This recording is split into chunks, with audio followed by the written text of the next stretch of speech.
Welcome to WagerTalk TV. I'm Kelly Stewart, joined by the horse master himself, Marco D'Angelo. Marco, we're talking Kentucky Derby. It's 2.5 weeks away. It's still on my bucket list. I have not been able to go to this yet, and I'm going to be here with my mint julep in Vegas. Probably no big dumb hats, though. That's not really my style. But more importantly, I need to know who I'm betting in this race. So the final future book odds are out. Can you explain to me what that is first? All right, what they do and they start this at the 2-year-old season, and this race is until the horses are at 3, but all of the horses that are on the road to the Kentucky Derby, you can bet them. Now, obviously, and how many horses are in this field? Well, there'll be 20 in the field. That's Correct. all that could be. But the future book at the beginning, there was 50, 75 horses, because all of these horses paid their entry fee to stay eligible, and they're trying to get the points to get in.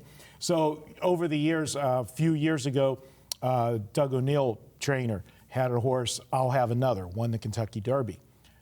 They're a betting barn, and they drove and went to one of the places just across the border, Mesquite or something, and they bet the horse when he was like 200-1. Last year or the year before, Justify, there was a lot of buzz about that horse. He was lightly raced, but a ton of talent. Nobody had seen him, but he took some big future bets because people in the know, and you want to get in there. And the public likes to jump on these because you can get better prices now than you're going to get on the Derby. But you're betting a horse that might not even get in. That's what's tricky. Okay. Now, going in last week, we talked about a horse. I told you about Road Trouble that he had in one of his prep races, the Bluegrass, and we talked about that. When we did that video, he was 50-1 in the future book. He's now down to 25-1, got cut in half. We're going to talk about a horse today that is going to be one of the favorites, and you might end up wanting to bet him now on the future book because you can get $8. He's 3-1. You can get $8 for a $2 bet. I don't know that you're going to get $8 on Kentucky Derby Day with this particular horse, and I'll explain why in a minute. That horse is Omaha Beach. In horse racing, the jockeys make their money by what the horse earns. They get a percentage, generally it's 5%, at least in harness racing it's 5% of what the horse earned in that race. So their decisions are based on what's the best for them, about 80% of the time. Sometimes, though, loyalty comes into play. And if they have one stable, like Bob Baffert has. I was just getting ready to ask you about Baffert. Bob Baffert has a big stable. Mike Smith rides all of the best horses for Bob Baffert. Bob Baffert has Roadster in the Derby, and Mike Smith has been riding him. Mike Smith has also been riding Omaha Beach for Mandela. He doesn't get nearly as many rides from Mandela.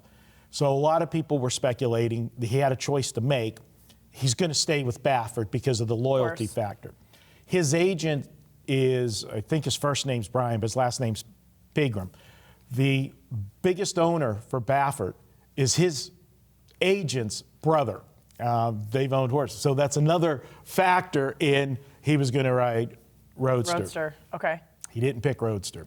Really? He is going with Omaha Beach, which for him to make that move tells you how much Mike Smith likes Omaha Beach over Roadster in the Derby. And right now in the future book, Omaha Beach was 3-1, Roadster was 4-1. That's going to change because a lot of people will be jumping on that angle, but you can get the future book price right now before the Kentucky Derby Day and what the public drives it to.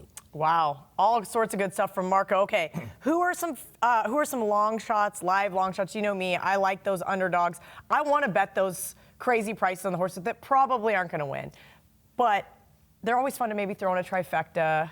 Absolutely. Or exacta box. So just because. Look at you. You know the lingo for the races. Listen, I know how to bet. Yeah. I just don't know who to bet. That's completely different. I can bet the ponies, but I need the inside information. All right. Well, we talked about it last week, and I'm still going to be throwing him out there, even now that his odds got cut down in half. 25-1's a nice little payday. I think if he doesn't get road problems, Win-Win-Wid's going to be a horse that you got to look at. And that's another Baffert horse, right? No. Win-Win-Win is by, I will tell you that in a second. But ask me another question while I'm looking that up. Who do you think is going to close as a race day favorite and why? It's going to be Omaha Beach. I think Omaha Beach, with him making the decision and saying that he's going to go with Omaha Beach over Roadster, and with all of the connections and the history that he has with the Baffert stable, for him to do that is just huge. Kind of just tells you all you need to know. Yeah. Actually, and if you go back and look yesterday, there was a big, a lot of stuff on Twitter. Everybody, was talking about it. And before he announced it, everybody's going down saying, "Oh, it's got to be Roadster. It's got to be Roadster." Everybody's saying it, with the connection, and he surprised everybody. So that is a big handicap, and that's something for guys, not just for the Derby. That is a factor to use in handicapping when a jockey has multiple choices. The best drivers, jockeys, get named on the best horses. They get their pick, and they're going to pick where they think they can get the most money. Of course. All right, tell everybody where they can get your Kentucky Derby package. We'll have it up at WagerTalk on Kentucky Derby Day. I'll have it included in one of my other pick packages. What I'll do is I'll bundle it all together. You'll get either my top baseball play that day or my top basketball play, along with the Kentucky Derby selections. And 2 years ago, Kelly, we turned a $390 ticket. That's what we invested in the Derby, and it brought back over $9,000. I can't wait. Let's get those ponies running. WagerTalk Text Club, 100% free. Just text WagerTalk to 33222 to get a $10 coupon for signing up.